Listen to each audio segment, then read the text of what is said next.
নিজেকে নিজেই ভোট দিলাম। ভোট পর্ব মিটিয়ে মুখে একগাল হাসি সুজাতার। 25শে মে রাজ্যে ষষ্ঠ দফার ভোট। ইতিমধ্যেই বেশ অনেকখানি ভোট পড়েছে বিভিন্ন বুথে।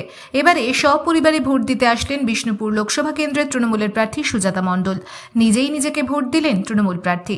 নিজেকে ভোট দেওয়া এক অন্যতম অভিজ্ঞতা এবং আনন্দের স্বাদ। কজন এমন সুযোগ পান যেখানে লোকসভা ভোটের মতো গুরুত্বপূর্ণ বিষয়ে নিজেকে ইভিএম মেশিনে দেখতে পাবেন? শনিবার সেই সুযোগের স্বাদ নিলেন বিষ্ণুপুর লোকসভা তৃণমূল প্রার্থী সুজাতা মণ্ডল। বরজোড়া হাই স্কুলের 68 নম্বর বুথে সপরিবারে ভোট দিতে এসে তিনি বলেন, নিজেকে নিজে ভোট দিলাম। এটা একটা অসাধারণ অনুভূতি। একদিন স্বপ্ন দেখতাম যে কোনোদিন কি নিজেকে ভোট দেওয়ার সৌভাগ্য হবে। আমার গুরুদেব আমার কথা শুনেছেন। ভারতের মতো গণতান্ত্রিক দেশের সবথেকে গুরুত্বপূর্ণ ভোট লোকসভা ভোট, আর সেখানেই নিজেকে 4 নম্বর বোতাম টিপে নিজেকেই নিজে ভোট দিলাম। Bureau report BN1 Bangla.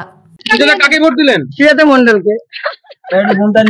নিজেকে নিজে ভোট দিলাম, মানে এটা একটা অসাধারণ অনুভূতি, যা ভাষায় প্রকাশ করা যায় না। একদিন স্বপ্ন দেখতাম যে কোনোদিনও কি নিজেকে ভোট দেওয়ার সৌভাগ্য হবে, তো সেটা বুঝতে পারিনি। আমার পরম আরাধ্য গুরুদেব সেটা শুনেছেন, এবং আজকে পৃথিবীর ওই যে বললাম বারবার বৃহত্তম গণতন্ত্র ভারতবর্ষ, তার সর্বোচ্চ ভোট লোকসভা ভোট।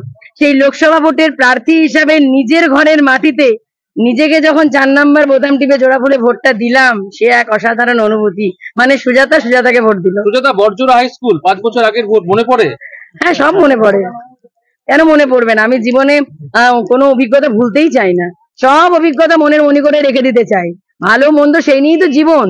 চক্রপথ পরিবর্তনতে দুঃখানিচ সুখানিচ, তো জীবন তো এভাবেই চলতে থাকবে।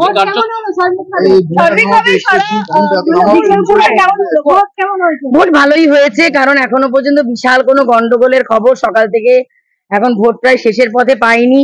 দু একটা জায়গায় বিচ্ছিন্ন টুকটাক ঘটনা হয়েছে, যেগুলো বিজেপি চেষ্টা করেছিল অশান্তি করার, বিজেপি চেষ্টা করেছিল বিভিন্নভাবে চক্রান্ত করার, অশান্তির পরিবেশ বাতাবরণ তৈরি করার। কিন্তু আমাদের তৃণমূল কংগ্রেসের সিস্টেম, আমাদের well behaved manner, well discipline manner, সেটা কিন্তু তাদের সাকসেস হতে দেয়নি।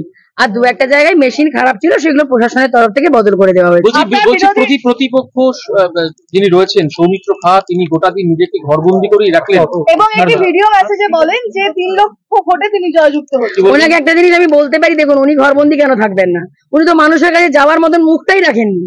ওনার তো মুখটা পুড়ে গেছে, নির্লজ্জ, তাই জন্য মুখটা নিয়ে বেরোতে পারেনি। কারণ উনি জানেন যে 10 বছরে কোনো কাজ করেননি। ভোটারদের কাছে যাবেন কি করে? যেই যাবে ভোটারও এটা ধরবে যে তুই তো কোনো কাজ করিসনি, এখন এসছিস ভোট চাইতে। এই যে ব্যাপারটা, এই আতঙ্কে উনি ঘর থেকে বেরোননি। উনিও জানেন করোনার সময় মানুষের পাশে থাকেনি। কর্মীদের কাছে দাঁড়ানোর সাহস নেই, কারণ কর্মীদের উনি ফোন ধরেন না। এটা ওনার সব দলে, কংগ্রেসেও তাই ছিল, তৃণমূলেও তাই, বিজেপিতেও তাই। এবং সর্বোপরি উনি 3-এর পাশে কতগুলো শূন্য বসলে 3 লক্ষ বসবে, এই শিক্ষাটাও ওনার আছে কিনা সেটাও জানতে হবে। কখনো বলছেন 2 লক্ষ, কখনো বলছেন 5 লক্ষ, কখনো বলছেন 3 লক্ষ। তো ওনার এটা কি উনি ওনার